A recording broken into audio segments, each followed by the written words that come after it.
নমস্কার, রাধে রাধে সবাইকে। আমি পৌশালী। পৌষ সানশাইনের আবারও নতুন একটা ব্লগে আপনাদের সবাইকে জানাই অনেক স্বাগত। আশা করি আপনারা যে যেখান থেকে আমার ভিডিওটি দেখছেন সবাই খুব ভালো আছেন আর সুস্থ আছেন। সকালবেলা উঠলে না আমি সবার আগে চেষ্টা করি ঠাকুরঘরের কাজটা সেরে নেওয়ার জন্য। তবে বেশ কয়েকদিন হয়ে গিয়েছে আমি ঠাকুরঘরের কাজ একদমই শেষ করে উঠতে পারছি না। কারণ পুজো করতে আমার অনেকটা সময় লাগে তো। তো ওই সময়টা না মেয়েদিকে দিলে ওদিকে রান্নাবান্না হোক বা মেয়ের টিফিন বানানো সবকিছুই লেট হয়ে যায়। আজকেও যেরকম সকালবেলা আমি কিন্তু স্নান করে সবার আগে ঠাকুরঘরে চলে এসেছিলাম। আজকে ঠাকুরঘরের সিংহাসনের যে চিত্রপটগুলো রয়েছে বা মূর্তি রয়েছে সেগুলো একটুখানি পরিষ্কার করার ইচ্ছে ছিল। আসলে এই কাজটা না আমি আগে প্রত্যেক দিনই করতাম। তবে এখন আর ততটা সময় দিয়ে উঠতে পারি না। সেই কারণে কিছুদিন ছাড়া এই চিত্রপটগুলো পরিষ্কার করে দেই। আর এই যে আজকে একটুখানি সেটাই করছিলাম। আর সেদিকে দেখলাম যে না অনেকটা সময় চলে যাচ্ছে। সেই কারণে ঝটপট আমি কিচেনে চলে এসেছি।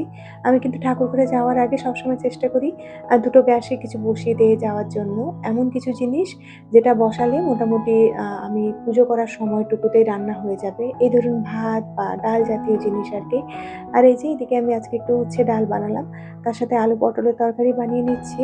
আর আজকে আলু পটলের তরকারিটা একদম সিম্পল ভাবে বানাবো। ১ম এই কিন্তু তেলের মধ্যে জিরে ফোড়ন নিয়েছি। তারপরে কেটে রাখা আলু আর পটলটা দিয়ে দিলাম। আর ওপর থেকে কিন্তু আমি টমেটোটাকে এরকমভাবে দিয়ে দিচ্ছি। আর যে বাকি গুঁড়ো মসলাগুলো ছিল সেগুলো জলের মধ্যে মিশিয়ে রেখেছিলাম। এগুলো একটু ভাজা হয়ে এলেই কিন্তু আমি গুঁড়ো মসলাটা মানে গুঁড়ো মসলার পেস্টটা এর মধ্যে দিয়ে দেব। আগে থেকে কোনো রকম মসলা-টসলা কষাইনি কারণ আজকে অনেক তাড়াহুড়ো করেই করতে হয়েছে। এই কথাটা হয়তো আগেও আপনাদেরকে বহুবার বলেছি।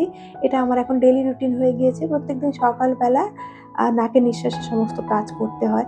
আর আজকে সকাল থেকে উঠে না আমি কিছুতেই বুঝে উঠতে পারছিলাম না যে মেয়ের জন্য কি টিফিন করব। তো শেষমেশ ভাবলাম যে একটু বেসনের চিলা বানিয়ে দিই। এরকম ছোট করে ও হয়তো খেতে পছন্দ করবে আরকি। ওর চিলাটাতে আমি একটুখানি চিজও দিয়ে দেবো ওপর থেকে।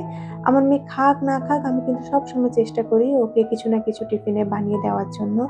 যাতে করে ওর একটা অভ্যেস তৈরি হয়ে যায় এই জিনিসটা। আজ না খেলেও আমার বিশ্বাস যে হয়তো ৬ মাস পরে এই টিফিনগুলো ও খাওয়া শিখবে। আর আমি যদি এখন থেকেই ওকে বাইরের বিস্কিট হোক বা বাইরের চকলেট এই ধরনের জিনিস টিফিনে দিই না, পরবর্তীকালে এই ধরনের হেলথি টিফিন বানিয়ে দিলে ও কিন্তু রিজেক্ট করতে থাকবে। সেই কারণে আমি আমার চেষ্টাটা চালিয়ে যাচ্ছি। আমার হাসব্যান্ডও মাঝে মধ্যে বলে যে, "ও তো খুবই অল্প পরিমাণে খায় স্কুলে।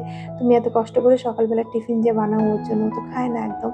তাও আমি ভাবি যে না, ও না খেলেও কিন্তু আমি ওকে রোজ বানিয়ে দেব। যাতে ওর অভ্যেসটা থাকে আরকি। তো আজকে দেখুন মেয়ের টিফিনে কি দিয়েছি। আমি বেসনের চিলা দিয়েছি একটুখানি চিজ দিয়ে। ওকে এটা আমি চিজ টোস্ট বলে চালিয়ে দিয়েছি আরকি। চিলা বলিনি। চিলা বললে আবার ওর মনে হবে যে খুবই সিম্পল খাবার। সে কারণে টোস্ট বলে চালিয়েছি। আর একটুখানি ড্রাই ফ্রুটস দিয়েছি। ড্রাই ফ্রুটস এর ওই খেজুরের লাড্ডুটা দিয়েছি। তার সাথে ওর একটুখানি ফেভারিট একটা বিস্কিট দিয়েছি। তার সাথে অল্প একটুখানি টমেটো কেচাপ দিয়েছি। আসলে এত কিছু না দিলেও চলে জানেন। তবে এই টিফিন বক্সটা ছাড়া অন্য টিফিন বক্স ও নিয়ে যেতে চায় না প্রথমত। তারপরে টিফিন বক্সের প্রত্যেকটা কম্পার্টমেন্টে কিছু না কিছু ওকে দিতেই হবে। হয় কাজু, কিশমিশ বা বিস্কিট এরকম জাতীয় জিনিস দিতে হবে। বাচ্চা ২ ঘন্টার জন্যই স্কুলে যায়। এত বেশি তো খেতে পারবে না আমিও জানি। তারপরেও ওকে দিতে হয় কারণ ওর এটা ডিমান্ড রয়েছে। আমি যখনই টিফিন বক্স প্যাক করি না কেন, এই যে আমি লিডটা লাগিয়ে দিলাম না, ওর কাছে নিয়ে গিয়ে ওকে দেখাতে হবে। তারপরে ওই ব্যাগের মধ্যে দিতে হবে আরকি। আজকে আমি মেয়েকে স্কুলে দিতে যেতে পারিনি। কারণ আজকে আমার বাড়িতে টুকটাক কিছু কাজ রয়েছে। সে কারণে হাসব্যান্ড দিয়ে এসেছে আর তার ফাঁকে আমি একটু শান্তি করে পুজোটা সারলাম আরকি। তা না হলে যদি আমি আগে পুজোটা সারতে বসি না, অনেক তাড়াহুড়ো করেই আমাকে পুজোটা কমপ্লিট করতে হয়। কারণ ওদিকে রান্নাবান্নাগুলো বাকি থাকে। তো আজকে ভেবেছিলাম যে না রান্নাবান্না কমপ্লিট করে তারপরে পুজো করব আরকি। তো পুজোটা সেরে আমি এদিকে ক্লিনিং এর কাজে হাত দিয়েছি। বাড়ির যাবতীয় সমস্ত জায়গাপত্র আজকে একটু ক্লিন করব ভেবেছি আরকি। ওই যে আগের কয়েকটা ভিডিওতে আপনাদেরকে বলেছি যেহেতু চলে যাচ্ছি কয়েকদিনের জন্য, সেই কারণে ফাইনালি এই কাজগুলো একদম করে রেখে যাচ্ছি যাতে আসার পরে আমার ওই কষ্টটা না হয়। কারণ ওখানে যে কয়েকটা দিন থাকি না, ওখানে অনেক বেশি ফিজিক্যাল, মেন্টাল ভাবে ড্রেইন হয়ে যেতে হয়। আর বাড়ি এসে তখন কোনো কিছু করতে ইচ্ছে করে না। সেই কারণে আমি যাওয়ার আগে সবসময় চেষ্টা করি এখানে যত কাজ রয়েছে সবকিছু আমি আ এগিয়ে দিয়ে বা পরিষ্কার করে রেখে যাওয়ার জন্য চেষ্টা করি যাতে আসার পরে আমার যেন খুব একটা বেশি তড়িঘড়ি করে সংসারের কাজগুলো করতে না হয়। তো আজকে বাইরের এই টবগুলো সরিয়ে একটু হাত দিয়ে মুছে নেবো ভাবছি। এই কিছুদিন আগে যখন টবের মাটিগুলো খুঁচিয়েছিলাম না, তখন টবের তলায় যে প্লেটগুলো ছিল সেগুলোও ধুয়ে দিয়েছিলাম আরকি। আর এখন তো গরম পড়েছে, চারিদিকে এত বেশি পিঁপড়ে হয়েছে কি বলবো। এই টাইলসের ফাঁকে ফাঁকে যে অংশগুলো রয়েছে না, যেগুলো থেকে একটুখানি সিমেন্ট বেরিয়ে গিয়েছে, তার ভেতরে লাল পিঁপড়ে বাসা বেঁধে বসে রয়েছে।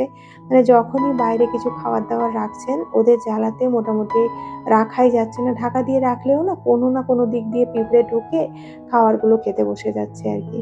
তো কি যে অস্বস্তিতে পড়েছি, আর সবসময় না এই ওষুধটা দিতে আমার একদমই ভালো লাগে না।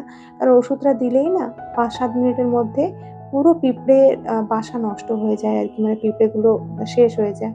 তো সেই কারণে আমার খুব খারাপ লাগে যখন দেখি একদম এক্সট্রিম পর্যায়ে গিয়েছে, তখনই কিন্তু দিয়ে দেই। তা নাহলে আমি কি করি বলুন তো? ঝাড়ু দিয়ে পিঁপড়েগুলোকে সরিয়ে দিই আগে। তারপরে এই ওষুধটা দিয়ে দিই, যাতে এই ওষুধের গন্ধে ওই জায়গাতে ওরা না যায়। এটা এক ধরনের কেমিক্যাল, এটাও সবসময় ইউজ করা বাড়ির মধ্যে ভালো না, যেহেতু ছোট বেবি রয়েছে। তো আমি খুব চিন্তা ভাবনা করেই করি। তো এই টবগুলো সরিয়ে ক্লিন করছিলাম। তারপরে হঠাৎ করে মনে হলো যে একদম যে বড় র‍্যাকটা রয়েছে ওটা একটুখানি সরিয়ে ক্লিন করে নেই। তো সেটাও করে নিলাম একদম। তো বাইরেরটা পরিষ্কার করে এখন আমি কয়েকটা জামাকাপড় হাতে কাচতে চলে এসেছি। হাসব্যান্ডের অফিসের যে শার্টগুলো রয়েছে না, ওগুলো তো ডেইলি ওয়্যার, মানে ডেইলি ইউজ করে। সে কারণে কলারের কাছে না বড্ড কালো, কালো ময়লা জমে যায়, যেটা ওই ওয়াশিং মেশিনে তো একদমই যায় না। সে কারণে আমি প্রায় চেষ্টা করি ২ সপ্তাহ বা ৩ সপ্তাহ ছাড়া যখন মোটামুটি ভিজিবল হয় ময়লাগুলো কলারের কাছে, তখন একটু হাতে করে কেচে নেওয়ার জন্য। আর আমাদের ভালো জামাকাপড়গুলো কিন্তু আমি আজকাল আর ওয়াশিং মেশিনে দিই না। মানে চেষ্টা করি কম দেওয়ার জন্য। যখন একদম ইচ্ছে করে না তখন তো দিতেই হয় বাধ্য হয়ে। তবে যখনই মানে একটুখানি শক্তি থাকে শরীরে, তখন হাতে করেই কেচে নিই। আসলে মেশিনে কাচার পরে না একটা বাজে অভ্যেস হয়ে যায়। তো সেই অভ্যেসটাকে আমি খুব কম প্রশ্রয় দেওয়ার চেষ্টা করি। আর মেয়ের তো স্কুলের জামাকাপড় রোজই কাচতে হয়। এটা একটা রুটিনের মধ্যেই আমি এনে নিয়েছি এখন। স্কুল থেকে এলেই আগে আমি জামাকাপড় কেচে একটু ডেটল জলে আর একটুখানি কমফোর্ট জলে দিয়ে আমি জামাকাপড়গুলোকে শুকিয়ে নিই। পরের দিন আবার ওকে আয়রন করে দিয়ে দিই আরকি। এই যেরকম আগের দিনের জামাটা এতক্ষণে শুকিয়ে গিয়েছে, এই দুপুরবেলাতেই আয়রন করে একদম রেডি করে হাতের কাছে রেখে দিলাম, যাতে কালকে সকালবেলা ওর স্কুল যেতে খুব একটা প্রবলেম না হয়। মানে আমি যদি কাজে ব্যস্তও থাকি, হাসব্যান্ড যাতে জায়গা থেকে জিনিসপত্রগুলো নিয়ে ওকে রেডি করিয়ে দেয়। যদিও আমার মেয়ে স্কুল বেরোনোর সময় অনেক বেশি প্রবলেম করে। প্রবলেম মানে ও হয়তো জামাটা বাবার কাছে পড়ল, স্কার্টটা আমার কাছে পরার জন্য জেদ করল, বা ওকে চুলটা মাকেই বেঁধে দিতে হবে, বাবা বাঁধলে একদমই হবে না। এরকমভাবেই করে বাচ্চারা আরকি। বাচ্চাদের মন নয় মতি। কখনো এটা বাবা করবে, আবার পরক্ষণে বলবে কখনো এটা মা করবে। তো যাই হোক, এরকমভাবেই আমাদের জীবন চলছে। আর এদিকে হাসব্যান্ডেরও অফিসের কয়েকটা শার্ট ছিল, টি-শার্ট ছিল, সেগুলোকেও একদম আয়রন করে রেখে দিচ্ছি। এই কাজগুলো না যত তাড়াতাড়ি আমি করে ফেলতে পারি, আমার একটু স্ট্রেস কম হয়। আমি যদি চোখের সামনে এরকমভাবে জামাকাপড় পরে থাকতে দেখি না, আমার বারবার চোখে লাগে, মনে হয় কখন আমি আয়রন করে এগুলোকে রাখবো আরকি। এমনকি আপনারা শুনলে হয়তো অবাকই হবেন।